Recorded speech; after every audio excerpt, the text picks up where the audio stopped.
जनमानसमा र राजनीतिक वृत्तमा एउटा राम्रो अभ्यासको थालनी भएको प्रतिक्रियाहरू हामीले प्राप्त गरेका छौँ।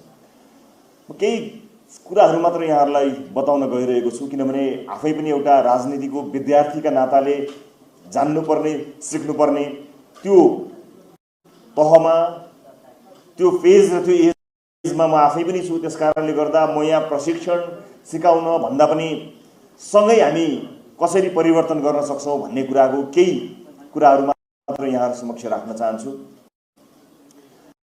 राजनीतिमा राजनीतिक स्टेटमेन्टहरूको, राजनीतिक भाषाहरूको, राजनीतिक डकुमेन्टहरूको असाध्यै धेरै महत्त्व हुने गर्दछ, हुँदै आएको थियो। तर पछिल्लो समय विश्व राजनीतिले एउटा नयाँ मोड लिँदै गरेको परिप्रेक्ष्यमा हाम्रो उदय पनि भएको हो।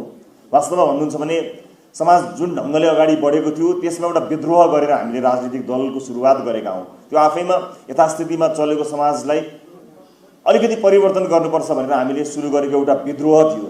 तर यो विद्रोह, क्रान्ति जस्ता शब्दहरूलाई केही राजनीतिक दलहरूले, अझ केही आस्थावान राजनीतिक दलहरूले, घटकहरूले आफ्नो पेवा जस्तो विद्रोह भनेको समाजको निरन्तरको प्रक्रिया हो जस्तो लाग्छ हामीलाई।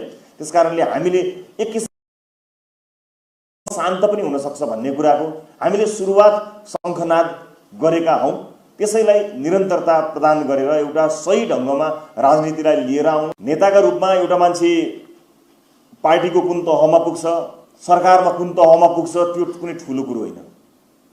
कोही पार्टीको सदस्य कुनै पदमा रहला, सहमन्त्री, महामन्त्री, सभापति, उपसभापति कुनै पनि पदमा रहला, त्यो ठुलो कुरा होइन।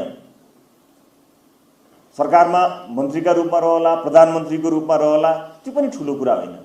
तर मुलुकलाई कस्तो नेतृत्व दिँदैछौँ हामी, एउटा समाजले कस्तो नेतृत्व तयार गर्दैछ भन्ने कुरा अबको युगलाई आवश्यक पर्ने कुराका लागि लिडरसिप एकाडेमीको अवधारणा आएको हो। अर्थात् लिडरसिप एकाडेमीले हरेक तह र तबकाका नेतृत्वलाई आफ्नो सम्बन्धित ठाउँमा काम गर्नको निमित्त के कुराको आवश्यकता पर्दछ, राजनीतिक गुणभन्दा बाहेकका कयौँ गुणहरूले भरिपूर्ण हुन सक्यो भने मात्रै परिवर्तनमा योगदान दिन सकिन्छ। त्यसकारणले कसैलाई लाग्ला म पार्टी सभापति बन्न, मन्त्री प्रधानमन्त्री बन्न, जीवनलाई त्यसैको उद्देश्यमा लागेर हिँडेको हुँ भन्ने कसैलाई लाग्छ भने त्यो कम्प्लिटली त्यो एउटा भ्रम मात्रै हो। म जीवनी लेख्न हिँडेको होइन, इतिहास नै लेख्न हिँडेको साथी हो। त्यसकारणले मलाई जीवनीमा त्यति इन्ट्रेस्ट छैन। जीवनीमा इन्ट्रेस्ट हुने भए त कुनै ठुलो कुरो हुँदैन थियो। तर जीवनी लेख्नु कुनै ठुलो कुरो होइन। हामी जहाँ छौँ त्यहाँ उभिएर भन्नुपर्दाखेरि हामी इतिहास लेखिने ठाउँमा छौँ। तपाईँहरूलाई मैले भन्ने सन्देश पनि यही नै हो कि जीवनी लेख्ने यात्रामा तपाईँहरू हुनुहुन्न। जीवनी नै लेख्ने हो भने तपाईँहरू सबैको एक एकजनाको राजनीतिमा आएपछि मात्र होइन, चुनाव जितेपछि मात्र होइन, चुनाव जित्नु अगाडिको तपाईँको व्यक्तित्व नै आफैमा एउटा सफल जीवनी छ। म कयौँ यहाँ सफल साथीहरूको अनुहार यहाँ हेर्न सक्छु। आफ्नो पेसामा अब्बल क्षमतावान साथीहरू हुन्छ जसको जीवनी आफैमा गजबको छ। बेस्ट सेलर किताबै लेख्दा पनि तपाईँको हुन सक्ने जीवनी छ। तर म फेरि दोहोऱ्याएर भन्छु साथी हो, हामी जीवनी लेख्ने यात्रामा हिँडेका होइनौँ, हामी इतिहास लेख्ने यात्रामा हिँडेका हौँ र इतिहास लेख्ने नै हो। यसको अध्यायको सुरुवात हामी गर्दैछौँ। त्यसकारणले यी प्रशिक्षणहरू हामीलाई चाहिन्छन्। त्यसका लागि केही कमिटमेन्ट चाहिन्छ। मलाई थाहा छैन मेरो यो भनाइले तपाईँलाई सोच्न कति सघाउँछ कति सघाउँदैन, मलाई थाहा छैन। तर मेरो चाहना चाहिँ के छ भने यो भनाइले तपाईँलाई सोच्नमा काहीँ न काहीँ मद्दत गरोस्, काहीँ न काहीँ सघाओस् भन्ने उद्देश्यले मात्र म अन्तर्मनबाट केही कुरा बताउन चाहन्छु। जानेर नजानेर, रहरले लहरले, जे जस्तो कारणले भए पनि हामी आइ त गयौँ राजनीतिमा, चुनावमा पनि उम्यौँ।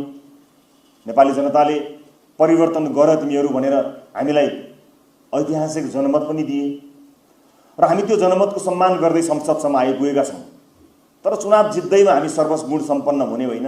चुनाव जित्दैमा हामीले सम्पूर्ण ज्ञान अथवा आफ्नो क्षेत्रका सम्पूर्ण आवश्यक कुराहरूको जानकारी प्राप्त गर्नुको त्यसको प्रमाण होइन।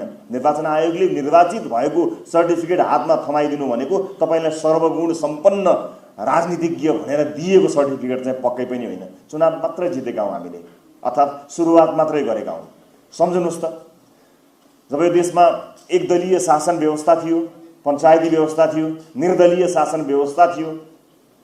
त्यतिखेर आज हामीले बेला बेलामा कटाक्ष गरे तापनि ती राजनीतिक दलहरू, चाहे नेपाली काङ्ग्रेस भन्नुहोस्, नेकपा एमाले भन्नुहोस्, अथवा विभिन्न कम्युनिस्ट घटकका दलहरू भन्नुहोस्, ती दलहरूले 30 वर्ष अनवरत सङ्घर्ष गरे।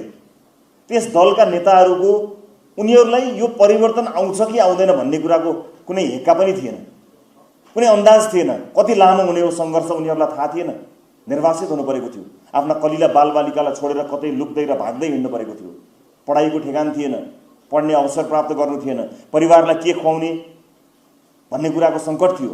परिवर्तन आउँछ कि आउँदैन थाहा पनि थिएन, तर सङ्घर्ष निरन्तर चलिरहेको थियो। उहाँहरूको जीवन जोखिममा थियो, भूमिगत हुँदै भाग्दै लुक्दै हिँड्नु परेको थियो।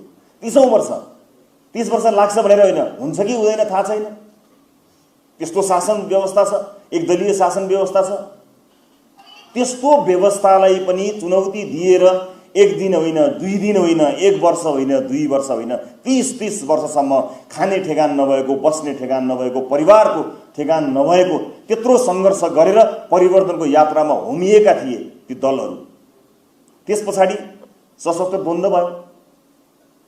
सशस्त्र द्वन्द्वमा माओवादी पार्टीका नेता कार्यकर्ताहरू, लडाकुहरू यो देशमा परिवर्तन गर्छु भनेर दौडिए, हिँडे। उनीहरूलाई 10 वर्ष लाग्छ कि 20 वर्ष लाग्छ कि हुन्छ कि हुँदैन कि केही कुरा थाहा थिएन, तर अनवरत रूपमा राजनीतिक रूपमा सङ्घर्ष गर्नको निमित्त हिँडे। ज्यानको जोखिममा लागेका थिए। कयौं नेताहरूको टाउकाको मूल्य चढाइएको थियो। उनीहरूलाई थाहा थिएन परिवर्तन आउँछ कि आउँदैन, कहिले आउँछ भन्ने कुराको उनीहरूलाई हेक्का थिएन। तर ज्यानलाई जोखिममा राखेर जुन अनवरत सङ्घर्ष उनीहरूले गरे, जसको जेसुकै उद्देश्यता भए पनि, कुनै आस्थाका हिसाबले, विचारका हिसाबले हामी त्यहाँ सहमत हुन नसके तापनि परिवर्तनको एउटा बाटोमा होमिएका ती राजनीतिक मानिसहरू, उनीहरूलाई थाहा थिएन के परिवर्तन आउँछ कि आउँदैन, व्यवस्था परिवर्तन गर्न सकिन्छ कि सकिँदैन, यो फेर्न सकिन्छ कि सकिँदैन, प्रणाली बदल्न सकिन्छ कि सकिँदैन, उनीहरूलाई केही पनि थाहा थिएन। त्यस्तो सङ्घर्ष गरेकोबाट आएर राजनीति आज यस्तो ठाउँमा आइपुगेको छ कि हामीलाई त थाहा छ, हामीलाई थाहा छ चुनावमा जाँदा पनि हाम्रो बहुमत आउँछ भन्ने हामी सबलाई थाहा थियो। सब थाहा पाएको यति सजिलो सङ्घर्ष आजसम्म इतिहासमा दुनियाँमा कहिले पनि गरेको छैन, कसैले पनि गरेको छैन। यति सजिलो सङ्घर्ष, हामी त्यति सजिलो सङ्घर्षबाट आएका हौँ। तर यो सङ्घर्ष यति सजिलो पार्नुभन्दा अगाडि जुन गाह्रो सङ्घर्षको यात्रा यो देशका राजनीतिज्ञहरूले गरे, त्यो जग त हामीसँग छ नि। राजनीतिका रूपमा, पार्टीका रूपमा हामी अलग हौँला, विचारका रूपमा हामी अलग हौँला, सिद्धान्तका रूपमा हामी अलग हौँला, तर मुलुकमा राजनीतिक परिवर्तनका हिसाबले खनिएको त्यो जगमा गरिएको दुःख जस्तो दुःख तपाईँ हामीले अहिले पनि गर्नु परेन, भोलि पनि गर्नुपर्ने छैन। अब 5 वर्ष हामीले काम गर्नुपर्ने छ। मलाई अहिले पनि साथीहरू कहिलेकाहीँ भन्नुहुन्छ, सभापतिज्यू म त सुरुवातदेखि लागेको मेरो त योगदान यति छ भनेर कहिलेकाहीँ साथीहरू मलाई योगदानको मूल्य माग्न ढोका ढकाउनुहुन्छ। मलाई दुःख लाग्छ। यो पार्टीमा योगदानको मूल्य माग्ने बेला मेरो पनि भएको छैन साथीहरू। मैले पनि यो मूल्य माग्ने गरी योगदान दिएको छैन। योगदान त अब दिने हो। यो सङ्घर्ष हेर्नुहोस् त, यो क्रान्ति इतिहासकै सबभन्दा सजिलो क्रान्ति। घरमा खाना खाएर निस्किनुहुन्छ, बालबच्चा परिवारहरू सकुशल छन्, कहीँ लुक्दै भाग्दै हिँड्नु पर्दैन। डाइनिङ टेबलमा तातो खाना कुरेर बसेको हुन्छ तपाईँलाई, सबैले नमस्कार गर्छन्, ओरपर क्यामेरा छन्, वाहवाही छ, अन्तर्वार्ता लिन विभिन्न स्टुडियोमा तपाईँहरूलाई भ्याइ नभ्याइ छ। यति क्रान्तिलाई पनि परिणाम दिन सकिएनौँ भने तपाईँ हामी नालायक भएर निस्कन्छौँ। म यति कुरा भन्न चाहन्छु। बदल्ने मात्र, व्यवस्था बदल्ने क्रान्ति मात्र क्रान्ति होइन साथी हो, अवस्था बदल्ने क्रान्ति पनि एउटा ठुलो क्रान्ति हो। हाम्रा हातमा जनताले त्यो ताकत, त्यो शक्ति दिएका छन्। त्यसैले अब यतिखेर म तपाईँहरूको मनको कुरा भन्छु, तपाईँहरूलाई अलिकति दुःख लाग्ला, त्यो लागोस् भन्ने पनि म चाहन्छु। किनकि हामीमध्ये यति धेरै मानिसहरूले जितेर आयो, तर सबैजना मन्त्री हुन सकेनौँ। कहीँ न कहीँ, कतै न कतै म हुनुपर्ने थियो, म भइनँ भन्ने कुराको दुःख त कहीँ न कहीँ छ साथीहरूलाई। ल भइएन मन्त्री त केही भएर भने यो समितिको सभापति त मलाई त बनाउनु पर्थ्यो नि, यत्रो योगदान छ मेरो, त्यति पनि मलाई बनाएन भनेर चित्त दुखाएर यसो देख्दा हाँसे पनि, यसो मनमा अलिकति घाउचोट त साथीहरूले राख्नुभएकै छ। तर म तपाईँहरूलाई यति कुरा बताउन आज यहाँ उपस्थित भएको छु साथी हो।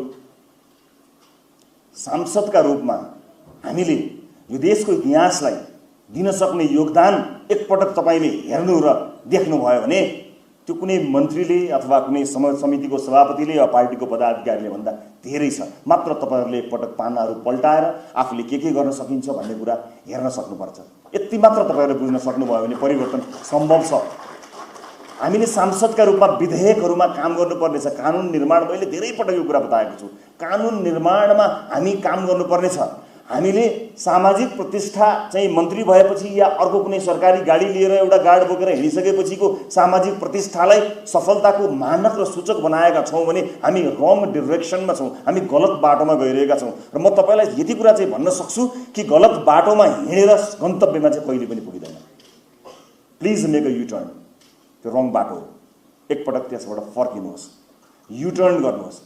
अस्ति भर्खरै हैन हामी चुनावमा गएको साथी हो, घर घरमा हामीले कुनै घर छोड्यौं हात जोड्न, साष्टाङ्ग दण्डवत समेत गर्यौं, हामीले ढोग्यौं, हात जोड्यौं, नमस्कार गर्यौं, मलाई एउटा भोट पाए त मलाई केही पनि चाहिँदैन भन्यौं, हामी गिडगिडायौं, हामीले हात जोड्यौं जनताको। हाम्रो विनम्रता कहाँ थियो?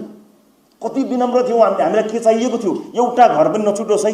घर दैलोमा जाँदा पर कति पर पुगेपछि त्यो घर छुट्ला कि भनेर कत्रो पीर थियो, कत्रो विनम्रता थियो हाम्रो। आज हामी त्यही विनम्रतामा छौं। 2 महिना अघिको कुरा गर्दैछु म, 2 दशकको कुरा गर्दै छैन साथीहरु। र म कम्पेयर गर्दैछु ती नेताहरूलाई जसले परिवर्तन आउँछ कि आउँदैन थाहा नपाई भोकै प्यासै आफ्ना लालाबादाको भविष्यलाई समेत परवाह नगरी देशको भविष्यका लागि लडे। हो, त्यसमध्ये केही भ्रष्ट भए, केहीले बाटो बिराए, त्यसका लागि करेक्सन गर्ने समय इतिहासले जनताले पत्याएका हुन्। हामीले एजेन्डा लिएर गयौं, हामीले भन्यौं कि हामी यी कामहरू तपाईले भोट दियो भने हामी गर्छौं है भन्यौं। हामी हात जोड्दै घर घर पुग्यौं, वृद्ध बाआमाहरूलाई हामीले सम्झायौं, आफ्ना कुराहरू राख्यौं, उहाँहरूले भन्नुभयो, मान्नुभयो। अब हामीले घर घरमा गएर गरेको बाचा पूरा गर्ने एउटै मात्र माध्यम भनेको के हो भने हामीले विधेयकहरुमा काम गर्ने। सांसदज्यूहरू, माननीयज्यूहरू, तपाईहरुको ध्यान अहिले पनि म तपाईहरुलाई बताउँछु, मलाई थाहा छ समितिमा यति धेरै क्यामेरा देखेपछि यसै जोस आउँछ, रगत तातेर आइहाल्छ, यो क्यामेराले खिचिहाल्छ, त्यो त भरे मेरो मतदातामा पुगिहाल्छ भनेर बडो चर्को बोल्न, बडो यसै आफै त्यो पैतालादेखि शरीरसम्म चाहिँ टाउकोसम्म चाहिँ बडो एउटा चाहिँ भाव आउँछ। तर त्यो तपाईको भावना हो कि अभिनय हो, छुट्याउने जिम्मा तपाईको साथी हो।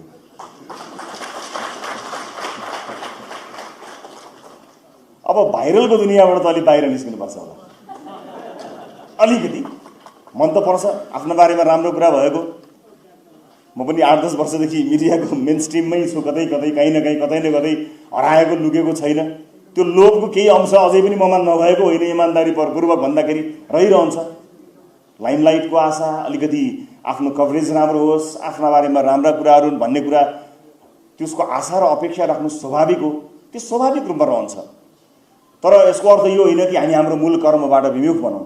हामी लोकप्रियताको आडमा जनताको मुद्दालाई छायामा पार्ने त्यो दौडमा त कतै छैनौं। हामीले चाहिँ सोच्नुपर्छ र हामी यो 5 वर्षका लागि अथवा 6 वर्षका लागि, अर्को चुनावका लागि भनेर होइन भनेर मैले अघिल्लो पटक पनि यहाँलाई भनि नै सकेको छु। यसै पटक परिणाम दिनुपर्ने छ।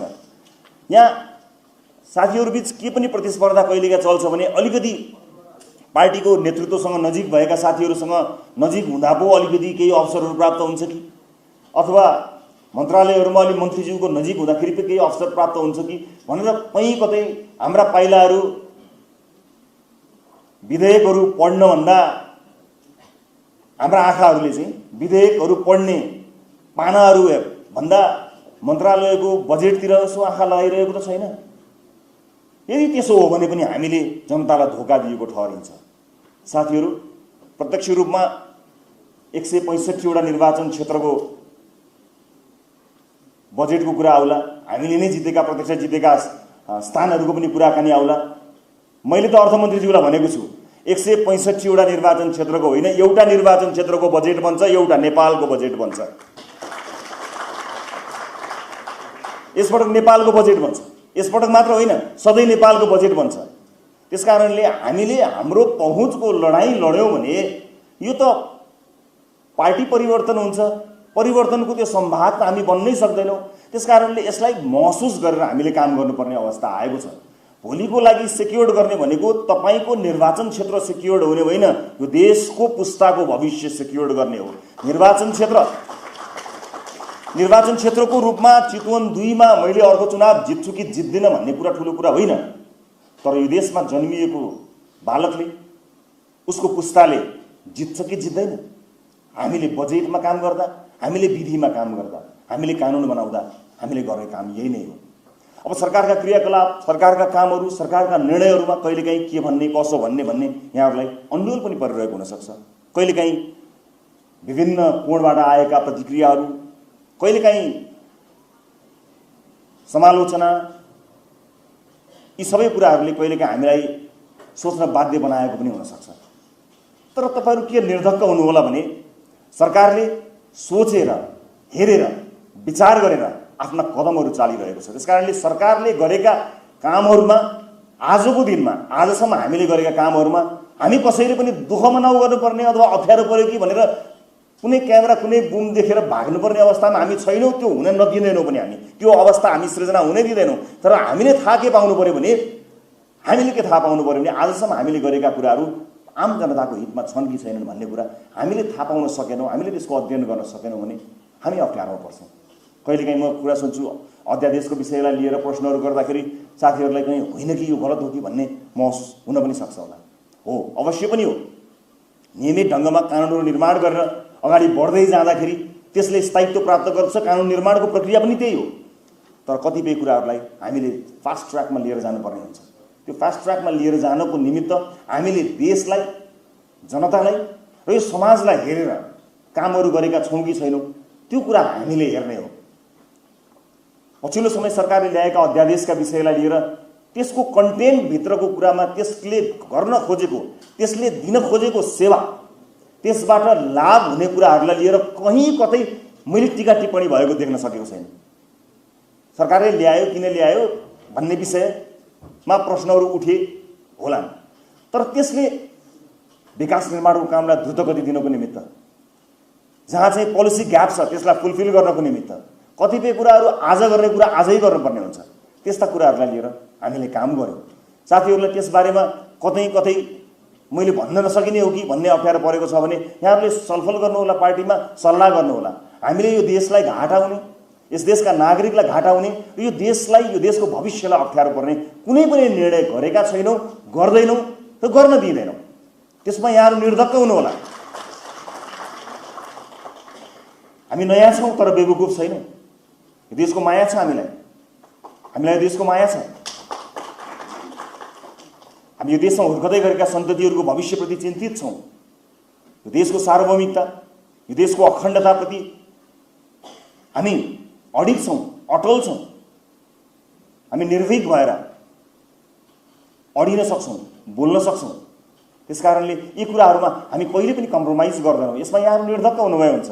कति साथीहरूलाई लाग्न सक्छ, कयौँ पुराना राजनीतिज्ञहरूलाई, विश्लेषकहरूलाई लाग्न सक्छ कहाँ गयो देश, कहीँ अप्ठ्यारोमा पर्यो कि भन्ने जस्तो भाष्य सृजना गर्न खोजिएको छ। कहीँ पनि अप्ठ्यारोमा छैन। देशलाई ट्र्याकमा ल्याउँदैछौँ हामी। हामी ट्र्याकमा ल्याउने कोसिसमा छौँ। ट्र्याक बाहिर त हिजो थियो देश।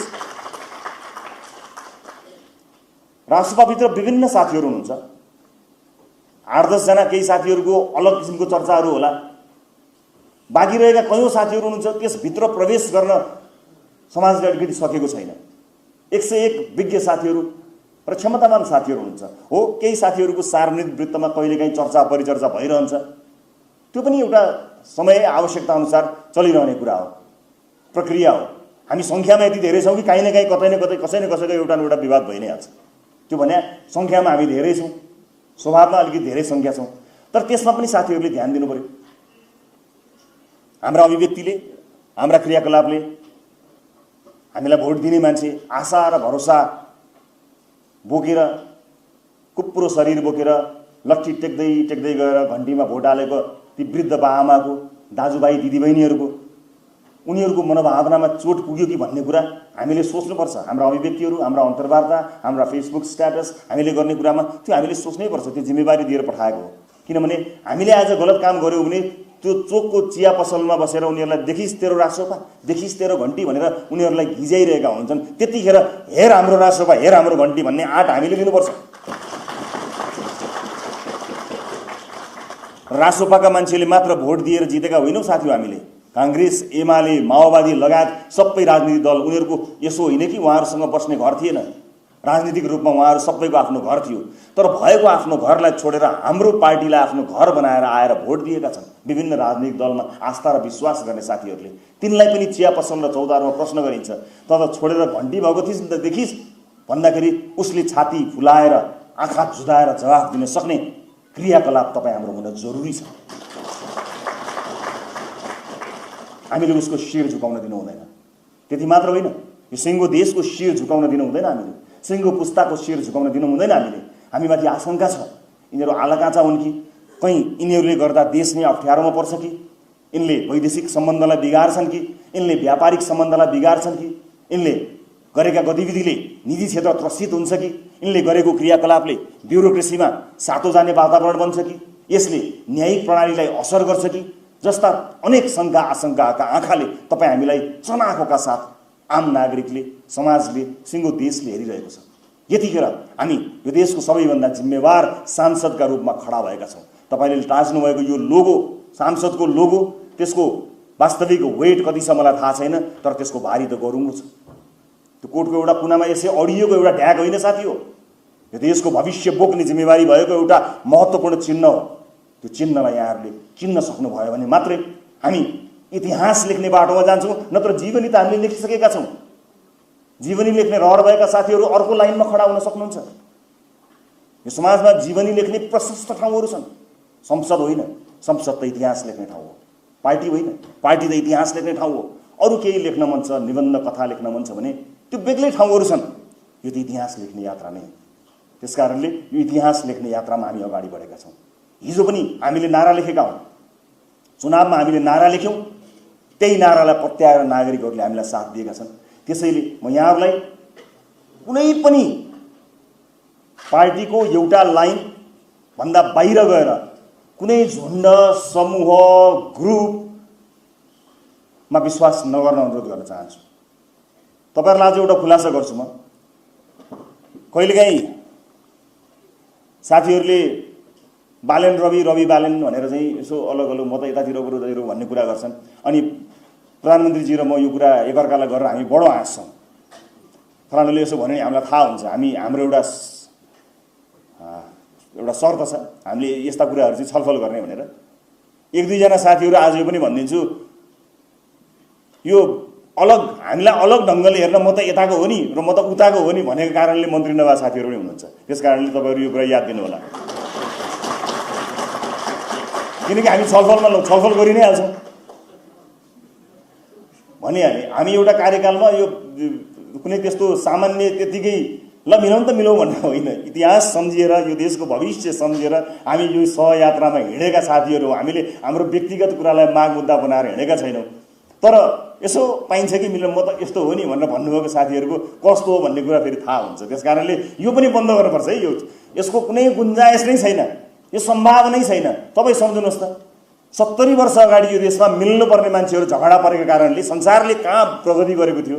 70 वर्ष अगाडिको इतिहासमा यो देशमा राजनीतिक रूपमा मिल्नुपर्ने मान्छेहरू झगडा गरेको कारणले हामी 70 वर्ष पछाडि परेका छौँ।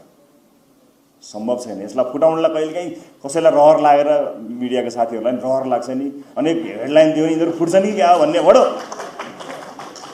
बडो मुख मिठ्याउनुहुन्छ। आइम सरी, त्यो बास्ना त चल्ला तर खाना त आउँदैन, सर्भिस त हुनेवाला छैन।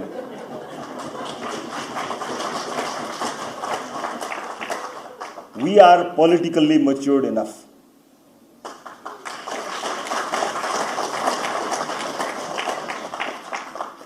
हामी हुर्किसकेका छौँ, राजनीतिक रूपमा त्यति चाहिँ हुर्किया छौँ हामी। त्यस कारणले व्यक्तिको चाहना अनुसार कहिलेकाहीँ तपाईँहरूलाई कसैले झुक्याइदेला, म त यता पार्टीको नि, म त उतातिरको नि भनेर झुक्याइदेला। त्यो झुक्याउनुमा पर्नु होला, फेरि अर्को अवसरबाट तपाईँहरू वञ्चित हुनु होला है साथीहरू। त्यहाँबाट झुकिनु भने त अर्कोबाट टिकट पनि आउँदैन, अनि कहाँको सभापति, कहाँको मन्त्री। त्यस कारणले मैले अघि तपाईँहरूलाई भनेको कुरा यहाँ किन मैले जोड्न चाहेको भने, हामी नेतृत्वका रूपमा तपाईँहरूबाट इतिहास बदल्ने कदमको अपेक्षा गरिरहेका छौँ। तपाईँहरू एउटा अवसर पाइएन भनेर म यताको र उताको भनेर गफ गरेर त्यहीँ अल्मलिरहनु भएको छ भने युटर्न लिनुहोस्। हामी राइट बाटोमा जाँदैनौँ। हाम्रो गन्तव्य एउटै हुनुपर्छ, नेतृत्वले देखेको गन्तव्य र तपाईँले देख्नुभएको गन्तव्यमा नेतृत्वले देखेको गन्तव्य र तपाईँले देखेको गन्तव्यमा फरक पर्यो भने हामी पुग्ने ठाउँ अलग हुन्छ। अलग ठाउँमा पुग्ने भनेर हामी हिँडेका होइनौँ, हामी त एकै ठाउँमा पुग्ने भनेर हिँडेका हौँ साथी हो। हामीले त अर्जुन दृष्टि भनेका छौँ, त्यहीँ पुग्ने हो, सबैले त्यहीँ हेर्ने हो। कतै दायाँमा हेर्न मन छैन, कतै दायाँमा हेर्नु पर्दैन, हेर्नुपर्ने कुनै पनि आवश्यकता छैन। त्यसैले सांसदका रूपमा म तपाईहरुलाई विनम्रतापूर्वक के अनुरोध गर्न चाहन्छु भने तपाईहरुले हेर्ने भनेको पार्टीले कुनै अर्को एउटा ठाउँ जिम्मेवारी दिएछ भने बेग्लै कुरा। मैले कति पटक यो कुरा रिपिट गरेको छु नि, आज पनि यो प्रशिक्षणमा भनिरहेको छु नि, तपाईले हेर्ने भनेकै विधेयक नै हो। विधेयक मार्फत नै हामीले यो देशलाई सेवा गर्ने हो। तर सांसद त हो, तर विधेयक बाहेक सबै थाहा छ भयो भने त राम्रो भयो। सांसद त हो, विधेयक चाहिँ थाहा छैन, अरु सबै थाहा छ भन्यो भने त्यो त राम्रो भएन। समाचार माध्यम त हो, तर समाचार बाहेक सबै व्यापार छ भने जस्तो कुरा भयो भने त राम्रो भएन। समाचारको त मूल काम त समाचारै हो। सांसदको मूल काम त विधेयक नै हो, कानुन नै बनाउने हो। त्यसकारणले यी सबै कुरालाई यहाँहरूले मध्यनजर राखेर अगाडि बढ्नु होला। प्रशिक्षणमा क्रममा साथीहरूले तपाईँलाई राम्रा कुराहरू भन्नुभएको छ र सरकारले गरेका गतिविधिहरूमा कहीँ तपाईँले शङ्का गर्नुपर्ने कुनै पनि कारण छैन। मैले केही कुराहरूको प्रसङ्ग जोडेर भन्दै आएको छु। अहिले तपाईहरुलाई कतिपय मानिसहरूले भन्नु होला सुकुम्बासी समस्याका विषयमा हामीलाई गाह्रो भयो, हामीलाई चाहिँ यसो भन्नु भएको छ भन्नु होला। गाह्रो मान्नै पर्दैन। रासोपाले खडा गरेको हाम्रा कारणले एउटा घर सुकुम्बासी बनेको छ। हाम्रा कारणले खडा भएको एउटा पनि होइन, हामी त समाधान गर्दैछौँ। ल रासोपाले ल्याइदिएको यो परिवार सुकुम्बासी परिवार भनेर यो देशभरि एउटा परिवार मलाई देखाउनुस्, एउटा मान्छे खडा गरेर देखाउनुस् न, एउटा पनि होइन। यो त पुराना राजनीतिक दलहरूले भोट बैंकका रूपमा आफूलाई खडा गरेर उनीहरूको समस्यालाई आफ्नो लाभका लागि प्रयोग गरेको भन्ने कुरा जगजाहेर छ नि। हो, हामी त्यसलाई समाधान गर्न चाहन्छौँ। समाधान गर्ने क्रममा अझ राम्रा तरिकाबाट समाधान गर्न सकिन्थ्यो कि? यस, सकिन्थ्यो, गरौँला पनि। तर फेरि पनि म रिपिट गर्छु साथीहरू, तपाईँ निर्धक्कका साथ के भन्न सक्नुहुन्छ भने अव्यवस्थित रूपमा खोलाको छेउमा असुरक्षित ढङ्गले बस्नुभएका र हाकाहाकी देखादेखि सोझै गैर कानुनी रूपमा हडपिएको अवस्थामा कदम चालिएको, त्यसभन्दा बाहेकका कसैले पनि आत्तिनु पर्दैन। त्यसका लागि छाती थाप्छु भनेको छाती त थापिएकै छ नि। अहिले पनि सबैलाई लाल खुर्सा दिन्छ।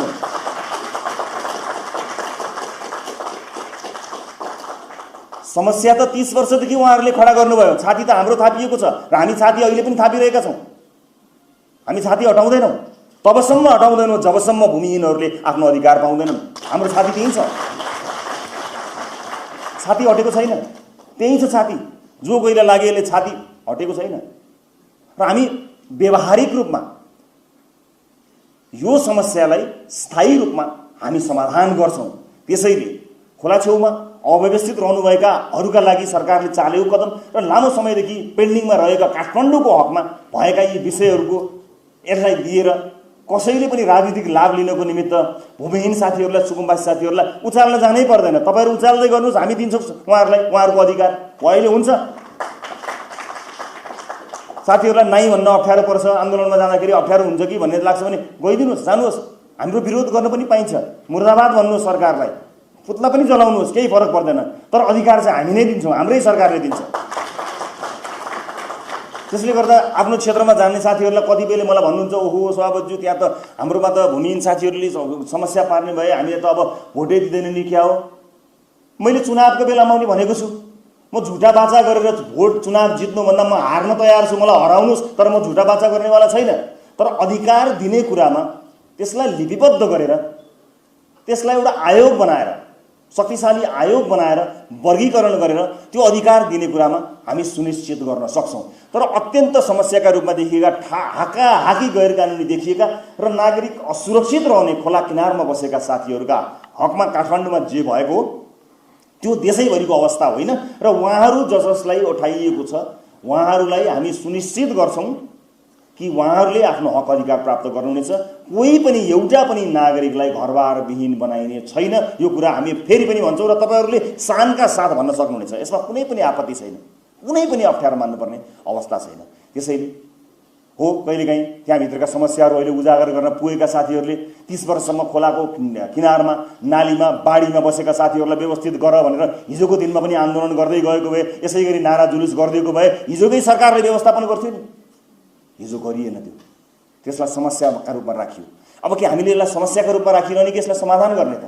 समाधान गर्ने क्रममा सरकारबाट कमी कमजोरीहरू भए होलान्, त्यो सप्रिन्छ सुध्रिन्छ, भएका रहेछन् भने, तर यसलाई स्थायी समाधान गर्नमा हामीले कहीँ पनि कुनै कसर बाँकी राख्दैनौँ। त्यसकारणले कुनै पनि सांसद साथीहरूले चिन्ता गर्न पर्दैन र स्थानीय निकायका साथीहरूले पनि मैले भने स्थानीय सरकारले पनि यही कुरा अवलम्बन गरोस् र यसलाई राजनीतिको शिकार, यतिका वर्ष उहाँहरूलाई राजनीतिको शिकार बनाइयो, अब फेरि पनि उहाँहरूका नाममा राजनीति नगरियोस्। भोट उहाँहरूको इच्छाको कुरा हो, जसलाई हाले पनि हुन्छ, तर समस्या समाधान चाहिँ रासोपाको सरकारले गर्छ, यो कुराको सुनिश्चित। फेरि पनि भन्छु, छाती हटेको छैन, त्यो अधिकार नपुल्याएसम्म छाती हट्नेवाला छैन। त्यसै गरी यहाँलाई जिज्ञासा होला, अहिले धेरै आवाज सुनिएको छ जुडिसियरीको, न्यायालयका आवाजहरू पनि चर्को आवाज यहाँहरूले सुनिरहनु भएको छ। सरकारले असंवैधानिक काम गर्यो, गैर संवैधानिक काम गर्यो, संविधान मिच्यो, विधि मिच्यो भनेको हामीले सुनेका छौँ। साथी हो, राजनीतिक रूपमा यो संविधान बन्दा रासोपाको राजनीतिक उपस्थिति थिएन। संविधान बनिसकेको अवस्थामा, त्यो अभ्यासमा गइसकेको अवस्थामा राजनीतिक रूपमा रासोपाको उदय भएको। संविधानका अक्षरहरू उहाँहरूले लेख्नुभयो होला, तर त्यसको भावना रासोपाले प्रतिनिधित्व गरिरहेको छ। समावेशिता उहाँहरूले अक्षरमा लेख्नुभयो, 33% महिलाहरूलाई दिन्छौँ भनेर उहाँहरूले अक्षरमा लेख्नुभयो, तर त्यसलाई पालना त आफ्नो मन्त्रीमण्डल मार्फत रासोपाले गरिरहेको छ नि। समावेशिताका मुद्दाहरू, समावेशिताका अक्षरहरू संविधानमा लेखियो होला, तर त्यसको मर्म र त्यसको व्यवहारमा उतार्ने काम त सीतावादीहरूलाई मन्त्री परिषदमा लगेर रासोपाले गरिरहेको छ होला नि। त्यो पूर्ण होइन, त्यो पूर्ण होइन, हामीले पनि गरिसकेका छैनौँ, तर हुन दिन्छौँ। यो देशको संविधानले मेरिटोक्रेसी, क्षमताका आधारमा राज्यमा पहुँचको अवधारणा प्रस्तुत गरेको छ नि, तर त्यसको सुनिश्चितता, संविधानको त्यो मर्मको सुनिश्चितता रासोपाको सरकारले गरेको छ। संवैधानिक परिषद र प्रधान न्यायाधीशको नियुक्तिका विषयमा चर्चाहरू चलिरहेको कुरालाई लिएर मूर्धन्य मानिसहरूले, विभिन्न राजनीतिक दलका मानिसहरूले समेत यो असंवैधानिक भयो, अभ्यास यस्तो थिएन, परम्परा यस्तो थिएन, यो परम्पराभन्दा बाहिर गयो भनेको सुनियो। मलाई एकजना कसैले भनियोस् कसरी असंवैधानिक भयो। असंवैधानिक भएको भए 6 जना न्यायाधीशहरूलाई प्रधान न्यायाधीश बन्न सक्ने योग्य मान्छे भनेर यो चाहिँ संवैधानिक परिषदमा सिफारिस किन गरिएको? त्यही असंवैधानिक काम भयो होला नि। त्यही संविधान विपरीत कार्यक्रमको काम हो। संविधान मिच्यो त्यसो गर्दा। 6 जनाको साटो संविधानमा वरिष्ठतम जो हुनुहुन्छ उहाँलाई नै चुन्नुपर्ने छ भनेको भए संवैधानिक परिषदको बैठकको पनि आवश्यकता पर्दैन थियो, सोझै वरिष्ठतमको नियुक्ति हुने व्यवस्था हुन्थ्यो होला। तर संविधानले त्यसो भनेन। त्यति मात्र होइन, 6 जना न्यायाधीशहरूको सिफारिस रासोपाको सरकारले वा रासोपाको उपस्थितिमा पनि भएको होइन। त्यो त सिफारिस भएर बसेको थियो र संवैधानिक परिषदमा हाम्रो पार्टीका वरिष्ठ नेता प्रधानमन्त्री भएर गएपछि उहाँहरूले बैठक गर्दा त्यसरी आएका नामहरूमा त ती नामहरू योग्यतम नामहरू हो। यही नामबाट चाहिँ यही नाम 6 जना सिफारिस हुनुभएकाहरूबाट प्रधान न्यायाधीशको चयन हुन्छ भनेर बनाइएको विधि गलत हो भने संविधान संशोधनको बहस चलेको छ, गरौँ बहस, गरौँ। तर होइन, विधि त त्यस्तै बनाइएको छ। अब परम्परा भत्काइयो भन्ने कुरा चाहिँ मैले एउटा के भन्नै पर्छ भने, यदि त्यही परम्परामा जाने भइदिएको भए अहिले 6 जनाको उपस्थिति भएको संवैधानिक परिषदमा आज 1 जना व्यक्ति नियुक्त हुने छलफल सकिँदैन थियो। यो बैठक कसलाई कतिजना भाग लगाउने भनेर भागभण्डाको छलफल चलिरहेको हुन्थ्यो साथीहरू। हामीलाई भागभण्डामा विश्वास छैन। हामी राजनीतिमा आउनु पूर्व नै सम्मानित अदालतमा उपस्थित रहनुभएका माननीय न्यायमूर्तिहरूको नाम सर्ट लिस्टमा आइपुग्यो। त्यतिखेर नै हामी सरकारमा पुग्यौँ र हामीलाई भनियो यसमध्ये एउटा छान्नुपर्छ भनेर। विधिले त्यही भन्यो, विधिले त्यही भन्यो र त्यही विधिलाई फलो गर्दा, त्यही विधिलाई मान्दा, त्यही संविधानलाई मान्दा हामीले त्यसै भित्रबाट एकजनालाई सिफारिस गरेका हौँ। संसदीय सुनवाई छ, यो प्रक्रिया छ। त्यसकारणले न्यायालयका विषयलाई धेरै चर्चाको विषय गरेर, धेरै अप्ठ्यारो गरेर, धेरै त्यसमा टसल गरेर र चुनौतीपूर्ण ढङ्गका अभिव्यक्तिहरू दिएर के लाभ हुन्छ र? त्यो त जग हँसाइ मात्र हुन्छ। हामी त्यस्तो जग हँसाइमा विश्वास गर्दैनौँ। हामीलाई अझै पनि विश्वास छ, मेरो कुरा गर्नुहुन्छ भने मेरो त गर्दन अझै पनि त्यही छ नि। हुन्छ, त्यस्तो रिस उठेको छ भने चलाइदिनुहोस् हतियार। त्यही गुजाएर आएको छु मैले आफ्नो गर्दन त। म यहीँ छु, त्यही छ मेरो गर्दन। होइन भने न्यायालयको गरिमा, न्यायालयको प्रतिष्ठा, त्यसलाई सडकको विषय बनाउनु हुँदैन। अन्यायमा त हामी पनि पर्यौँ होला, हामीलाई पनि चिच्याइ चिच्याइ भन्न मन थियो, कराई कराई भन्न मन थियो, अन्याय भयो न्याय पाऊ भन्न मन थियो।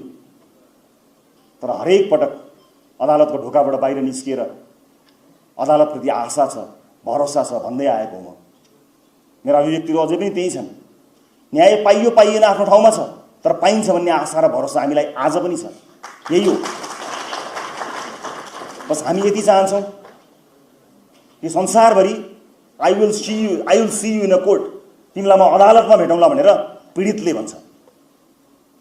तर यहाँ त पीडकले भन्ने वातावरण बन्ला कि भन्ने कुरामा हामी सचेत हुनु परेको न हो। पीडकले तँलाई अदालतमा देखाइदिउँला भन्यो भने के हुन्छ? कतै त्यस्तो भयो कि त्यस्तो नहोस्। जुडिसियरीले आफूलाई सबल सक्षम बनाउने जिम्मेवारी पाएको छ, त्यो गर्न सकोस्। हामी त्यसमा टीका टिप्पणी गर्न चाहँदैनौँ र सम्मानित अदालतले पनि यसमा टीका टिप्पणी गरेर यसलाई सडकको विषय, यसलाई हाँसोको विषय नबनाओस्। म यति नै भन्न चाहन्छु। बाँकी मैले अघि पनि भनिहालेँ, मेरो त गर्दन नै त्यही छ। त्यसकारणले आम नागरिकलाई कसरी न्याय दिन सकिन्छ भन्ने कुरालाई मध्यनजर गर्दै कागजमा बन्दी मात्र नहोस् न्याय। हामीले भन्ने गरेका थियौँ पहिला पहिला टेलिभिजनमा हुँदा, कागजमा बन्दी न्याय, अन्याय खुला सडकमा, त्यस्तो वातावरण सिर्जना नहोस्। त्यसकारणले अन्याय गरिएको छैन, गर्नु पनि हुँदैन र त्यसका लागि यसलाई एउटा सम्मानित ठाउँमा र यसलाई एउटा गरिमा र मर्यादाको ठाउँमा राख्नुपर्ने हुन्छ। त्यसकारणले यसभन्दा बढी सम्मानित अदालतको विषयमा टीका टिप्पणी गर्नु त्यति उपयुक्त हुँदैन। त्यसकारणले मैले यति मात्र भन्न खोजेको हो कि संविधानले गरेको व्यवस्था, त्यो व्यवस्थालाई टेकेर भएको सिफारिस र सिफारिस मध्येबाट त्यहाँ उपस्थित रहनुभएका सदस्यहरूले, संविधानले तोकेका सदस्यहरूले गर्नुभएको भोटिङका आधारमा उपस्थित 6 जना मध्ये 4 जना सदस्यहरूले भोट गरेर चुन्नु भएको विषय भएको हुनाले यो कसरी असंवैधानिक भयो, यो कसरी संविधान विपरीत भयो, बुझिन मैले, बुझाइदेऊ कसैले। आफ्नो ढङ्गले व्याख्या गर्न त पाइँदैन, आफ्नो सुविधा अनुसारले व्याख्या गर्न त पाइँदैन। मैले यति नै भने। उपस्थित साथीहरू, सरकार नागरिकसँग गरेको वाचाप्रति प्रतिबद्ध छ। यसपटकको बजेट मैले अघि भने जस्तै त्यति धेरै आशा गर्ने ठाउँमा हामी किन आइपुगेका छैनौँ भने एउटा सिलिङ तोकिसकेको ठाउँमा आइपुगेको हुनाले गर्नुपर्ने काम धेरै बाँकी छन्। यद्यपि भएको परिस्थितिलाई मध्यनजर गर्दै उत्कृष्टभन्दा उत्कृष्ट ढङ्गले यसपटकको बजेटका लागि अर्थमन्त्रीजी तयार हुनुभएको छ। प्रधानमन्त्रीजीसँग मेरो नीति कार्यक्रममा सरसल्लाह पनि भएको छ। हुन सकेको राम्रो व्यवस्था गर्छौँ र हामीले रासोपाका साथीहरूले, सांसदहरूले यो बजेटमा धेरै प्रेसर गर्ने, आफ्नो क्षेत्रमा चाहिँ बजेटहरू लिएर जानको लागि धेरै प्रेसर गर्ने वातावरण अलिकति नबनोस्। मैले अघि भने जस्तै सिङ्गो देश नै हाम्रो निर्वाचन क्षेत्र हो, हामी सिङ्गो देशलाई काम गर्नको निमित्त आएका छौँ। यसैलाई मध्यनजर राख्दै यहाँहरूले काम गर्नुहुनेछ र राज्यको क्षमता विस्तार गरिसकेपछि, राज्यले आफ्नो सामर्थ्य बढाइसकेपछि सामान्य कुराहरूका लागि हामीले धाउनुपर्ने अवस्था सृजना हुँदैन। हामी राज्यको सामर्थ्य बढाउनको निमित्त यो 5 वर्ष काम गर्नेछौँ। तपाईँ हामीले ऐन कानुनहरूमा काम गर्ने, विभिन्न अन्य साथीहरूले, मन्त्रालयमा रहेका साथीहरूले मन्त्रीका रूपमा आफूले गर्ने एउटा एक्जिक्युटिभ आफ्नो अधिकारको सदुपयोग गरेर काम गर्ने र पार्टीमा रहनुभएका साथीहरूले पनि पार्टीको विधानअनुसार काम गर्ने वातावरण सृजना गर्नुपर्नेछ। अब चाँडै पार्टीको महाधिवेशन पनि आउने तयारीमा रहेको छ। त्यहाँ पनि प्रतिस्पर्धा स्वस्थ र स्वच्छ हुनुपर्छ। हिजोको जस्तो हामीलाई धेरै दुःख गर्नुपर्ने अवस्थामा हामी छैनौँ। आज पहिलो महाधिवेशन पूर्व नै यो पार्टी देशको नेतृत्व गर्ने र ऐतिहासिक जनमत ल्याउने पार्टी बनेको हुनाले यसको गरिमालाई जोगाउने जिम्मा महाधिवेशनमा सहभागी तपाईँ हामी सबैको हुनेछ। यसकारणले यो प्रतिस्पर्धा पनि स्वस्थ हुनु पर्यो, स्वच्छ हुनु पर्यो। फेरि पनि यहाँहरूलाई यो प्रशिक्षणमा सहभागी भएर पक्कै पनि यहाँहरूले केही महत्त्वपूर्ण कुराहरू हासिल गर्नुभयो होला। अब तपाईँहरूले हासिल गर्नुभएको ज्ञान, तपाईँहरूले सिक्नुभएका कुराहरू, तपाईँका संसदका अभिव्यक्ति, तपाईँको संसद बाहिर विभिन्न सञ्चार माध्यममा गरिने अभिव्यक्ति, सामाजिक सञ्जालमा तपाईँले दिने अभिव्यक्ति, तपाईँका दैनिकी, तपाईँ निर्वाचन क्षेत्रमा जानुहुँदा आम मतदाताहरूसँगको तपाईँको अन्तर्क्रिया, विभिन्न क्षेत्रहरूसँगको तपाईँको अन्तर्क्रिया, त्यसले पक्कै पनि निर्धारण गर्नेछ। म देशका विभिन्न आज यो मञ्चको सदुपयोग गर्दै विभिन्न क्षेत्र, विभिन्न निकायहरूलाई म के निर्धक्क हुन अनुरोध गर्न चाहिरहेको छु भने हामीले सरकार बनाएको 1.5 महिना पनि पुगेको छैन।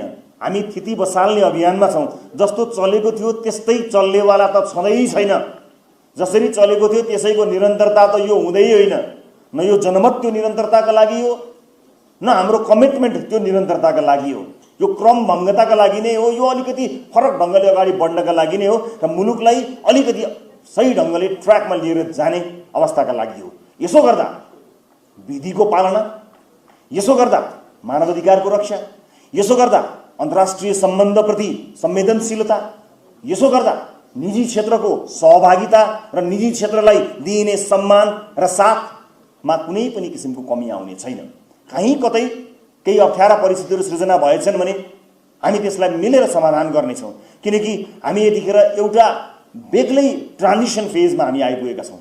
यो फेज अलिकति प्रसव वेदना जस्तो फेज हो।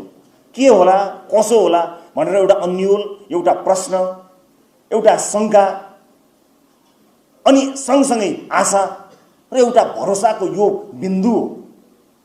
यो देश यस्तो बिन्दुबाट कहिले पनि गुज्रिएको छैन। त्यसकारणले के हो, कसो हो भन्ने प्रश्न र जिज्ञासाहरू स्वाभाविक रूपमा आएका हुन्। स्वाभाविक रूपमा जन्मिएका यी प्रश्न र यी जिज्ञासाहरूबाट कोही पनि आत्तिन, त्रसित हुन केही पनि जरुरत छैन। हामी छौँ, हामी सम्हाल्छौँ। हामी एकदमै राम्रोसँग सौहार्दपूर्ण वातावरणमा यसलाई सम्हाल्छौँ। विभिन्न क्षेत्र सञ्चार माध्यमका साथीहरूसँग पनि हामीले धेरै अन्तर्क्रिया गर्न पाएका छैनौँ। किनकि हामी यो 100 दिन नीति निर्माणका ठाउँमा र त्यो ग्यापहरूलाई फिल गर्ने ठाउँमा हामी काम गरिरहेको छौँ। त्यसकारणले सरकारका मान्छे कोही बोल्दा पनि बोल्दैनन्, के हो कसो हो भन्ने जुन अन्यल हो कि जस्तो तपाईँलाई परेको छैन। हामी बोल्नेछौँ। हामी चाहन्छौँ सकेसम्म बोल्न नपरोस्, हाम्रा कामहरूले बोलुन्। तर हाम्रा कामहरूले बोल्न सकेनन्, हाम्रा कामहरूले बोलेको कुरा तपाईँसम्म पुग्न सकेन र त्यसले तपाईँहरूलाई अन्यलको वातावरणको सृजना गर्यो भने हामी उपलब्ध छौँ। हाम्रा साथीहरू उपलब्ध हुनुहुन्छ। हामी नयाँ कयौँ साथीहरू भएको हुनाले अहिले संसदीय अभ्यासमै व्यस्त छौँ र हाम्रा केही साथीहरूले केही सामान्य अपरिपक्वताका कारण भनेका केही अभिव्यक्तिहरू त्यो नै रासोपाको अनुहार हो, यही नै रासोपाको चरित्र हो, रासोपा भन्नु यही हो भन्ने निर्केल निष्कर्षमा तपाईँहरू नपुग्नु होला। होइन, रासोपा त्यो हो। केही साथीहरू भन्दै चिप्लिनु भयो होला, कोही साथीहरू हिँड्दा लडखडाउनु भयो होला, लड्नुभयो होला। तर सम्हालिन्छौँ, उठ्छौँ, सही ठाउँमा जान्छौँ, गन्तव्यमा पुग्छौँ। हाम्रो चरित्र, हाम्रो स्वभाव लोकतन्त्रलाई मजबुत बनाउने स्वभाव हो। हामी लोकतन्त्रप्रति प्रतिबद्ध छौँ, हामी व्यवस्थाप्रति प्रतिबद्ध छौँ, संविधानप्रति प्रतिबद्ध छौँ। हामी सहकार्यको सिद्धान्तमा अडिग छौँ र विभिन्न राजनीतिक दलहरूसँग संवाद गर्ने क्रमको सुरुवात हामीले गरिसकेका छौँ। त्यो क्रमलाई हामी निरन्तरता प्रदान गर्नेछौँ। हामी सबैले जित्ने देश बनाउने एउटा बाटोमा हिँडिरहेको हुनाले म सम्पूर्ण अन्य राजनीतिक दलहरूलाई पनि विनम्रतापूर्वक अनुरोध गर्न चाहन्छु कि अनावश्यक विषयहरूलाई धेरै उचालेर आम नागरिकमा आशंका पैदा गर्ने काम नगरिदिनु होला। हामी सहकार्य गर्ने ठाउँहरू टन्नै रहन्छन्। देशको हितका लागि हामी फरक दलमा भए तापनि एकै ठाउँमा उभिने कयौँ बाटोहरू छन्। ती बाटाहरूमा, ती घुम्तीहरूमा, ती मोडहरूमा हामी सँगै हिँड्नुपर्छ। त्यसकारणले 1.5 महिनामा नै अत्यधिक आलोचना गरेर आम मानिसमा भ्रम छर्ने काम कुनै पनि नेताले नगरे हुन्छ। सँगै अँगाला मार्ने घुम्तीहरू आउँदैछन्। अहिले हामीले दाँत बजाउनु पर्दैन, आउँदैछन्, भर्खरै आउँछन्। अस्ति भर्खरै आयो, फेरि पनि आयो। त्यसैले गर्दा म सबैलाई अनुरोध गर्न चाहन्छु कि सँगै मिलेर देशमा आशा र भरोसाको एउटा ठुलो जग हाल्ने बेला यो भएको छ। यस्तो अवस्थामा गलत अफवाहहरू फैलाएर गलत क्रियाकलापहरूका माध्यमबाट र नभएका कुराहरूलाई धेरै प्रश्रय दिएर त्यो एउटा राजनीतिक लाभ लिने खोज्ने प्रयासहरू नगरिदिनु हुनको निमित्त म सम्पूर्ण अन्य राजनीतिक दल विभिन्न साथीहरूलाई भन्न चाहन्छु। यसो भनेर मैले प्रश्नलाई वर्जित गर्न खोजेको होइन, आलोचनालाई वर्जित गर्न खोजेको होइन। तपाईहरूबाट आएको स्वस्थ र स्वच्छ आलोचना हामीलाई स्वीकार्य छ, हामी हेर्छौँ, हामी बुझ्दछौँ। ती भएनन् भने हामीलाई दुःख लाग्छ। कयौँ सञ्चार माध्यमहरूमा हामी थाहा पाउँछौँ, त्यहाँ लेखिएका कुराहरू हेर्दा थाहा हुन्छ कहीँ कतै कतै प्रायोजित पो छ कि भन्ने कुरा आजभोलि सबले छर्लङ्ग देख्छन्, हामी पनि देख्न सक्छौँ। त्यति स्पष्टता हाम्रो आँखामा छ, हाम्रो विवेकमा छ, तर पनि हामी त्यसलाई सहर्ष स्वीकार गर्छौँ। यति खबरदारी त हुनुपर्छ है। तपाईहरू खबरदार गर्ने हुनुहुन्छ, चाहे आलोचना गर्ने हिसाबले होस् या जुनसुकै हिसाबले तपाईहरू खबरदार गर्ने हुनुहुन्छ त हामीहरू हेर्दा हिँड्दा बोल्दा सुत्दा उठ्दा खाँदा घुम्दा बडो ध्यान पुर्याउँछौँ नि। कायम राख्नु होला है साथी, यो आलोचना छट्टाउनु हुँदैन। तपाईले गर्नुहुने आलोचना, सरकारका कामका कारबाहीमा तपाईले गर्नुभएको खिसिटिउरी नै सही हामीलाई स्वीकार्य छ। त्यो सुमधुर गीत हो, त्यो सुन्न सक्ने गरी हाम्रा कानहरू तयार छन्। हामी विचलित छैनौँ, हामी रिसाएका झर्किएका पनि छैनौँ। त्यतिले गर्दा त हामी सचेत भएका छौँ। तपाईँले के भन्नुहोला भन्ने पीरले हामीलाई सतमार्गमा हिँडाउँछ। त्यसकारणले प्रतिपक्षको आवाज जति खरो भयो, जति दह्रो भयो, सत्ता पक्ष त्यति खबरदारीमा रहन्छ। हामीलाई सुत्न दिनु पर्दैन, हामीलाई जाग्दै रह भन्नुहोला। म सञ्चार माध्यमका साथीहरूलाई आफ्नो आलोचनात्मक टिप्पणीहरूको लेखहरूको निरन्तरताको अपेक्षा गर्दछु। कयौँ समालोचकहरूले आजभोलि रासोपाको भविष्य, देशको भविष्यसँग जोडेर रासोपाका क्रियाकलापलाई लिएर लेखहरू लेख्नु भएको छ। हामी पढिरहेका छौँ। हामी चाहन्छौँ त्यस्ता लेखहरू निरन्तर आइरहन्, अझ पेचिलो ढङ्गले आउन्, अझ खदिलो ढङ्गले आउन्, ताकि एउटा पनि गलत कदम चाल्नु अगाडि हामीलाई तपाईँको लेखले झस्क्याओस्, तपाईँको फेसबुक स्ट्याटसले झस्क्याओस्, तपाईँको अभिव्यक्तिले झस्क्याओस्। हामी मुलुकको हितभन्दा बाहिर गयौँ कि ट्र्याक छोड्यौँ कि भन्ने कुराबाट हामीलाई रोक्ने भनेकै तपाईँको आलोचना नै हो, तपाईँको समाचार नै हो, तपाईँको हेडलाइनहरू नै त हुन्, तपाईँका लेखहरू त हुन्, तपाईँका कार्यक्रमहरू नै हुन्। यिनलाई निरन्तरता दिनुहोला र हामीले राजनीतिक रूपमा गरिने संवादहरूमा निरन्तर रूपमा बिस्तारै हाम्रा सांसदहरूलाई सहभागी गराउँदै जानेछौँ। अहिले हामी नै सुरुवाती चरणमा छौँ। हामीले जान्नुपर्ने, बुझ्नुपर्ने, सिक्नुपर्ने कामहरू धेरै छन्। हामी तिनलाई समायोजन गर्दै त्यसलाई व्यवस्थापन गर्दै हिँडिरहेका छौँ। त्यसैले सम्पूर्ण साथीहरूलाई, राजनीतिक दललाई, अन्तर्राष्ट्रिय समुदायलाई, निजी क्षेत्रलाई, उद्योगी व्यवसायी साथीहरूलाई, सञ्चार माध्यमका साथीहरूलाई, विद्वान विश्लेषक प्राध्यापक लगायत हर क्षेत्र वर्गका साथीहरूलाई म के स्पष्ट पार्न चाहन्छु र क्लियर, लाउड एन्ड क्लियर एउटा कुरा के बताउन चाहन्छु भने यो देश सुरक्षित हातमा छ, कहीँ गएको छैन। कहीँ कतै यो देशको सुरक्षा, यो देशको सार्वभौमिकता कहीँ कतै हल्लिएको छैन, 1 इन्च दायाँ बायाँ भएको छैन। निर्धक्क हुनुहोला, तर सचेत गराउने काम र हामीलाई खबरदारी गर्ने काम रचनात्मक ढङ्गले गर्दै गर्नुहोला। यो प्रशिक्षण कार्यक्रममा सहभागी हुनुभएका सम्पूर्ण साथीहरूलाई म फेरि पनि बधाई शुभकामना दिन चाहन्छु र तपाईँहरूले प्रशिक्षण मार्फत के कस्तो क्रियाकलाप गर्नुभयो, तपाईँको प्रशिक्षण कस्तो रह्यो भन्ने कुरा आगामी दिनमा संसदमा तपाईँको उपस्थिति, आम सामाजिक सञ्जालमा तपाईँको उपस्थिति, समाजमा निर्वाचन क्षेत्रमा तपाईँको उपस्थितिले तय गर्नेछ भन्ने आशा र भरोसा राख्दै यहाँहरूलाई फेरि पनि धन्यवाद दिन चाहन्छु। आयोजकका रूपमा रहनुभएका सबै, यहाँ देखिनुभएका सबै साथीहरू, म एउटाको मात्र नाम लिन्न, सबै आयोजक साथीहरू, सबै पङ्क्तिलाई फेरि पनि धन्यवाद दिँदै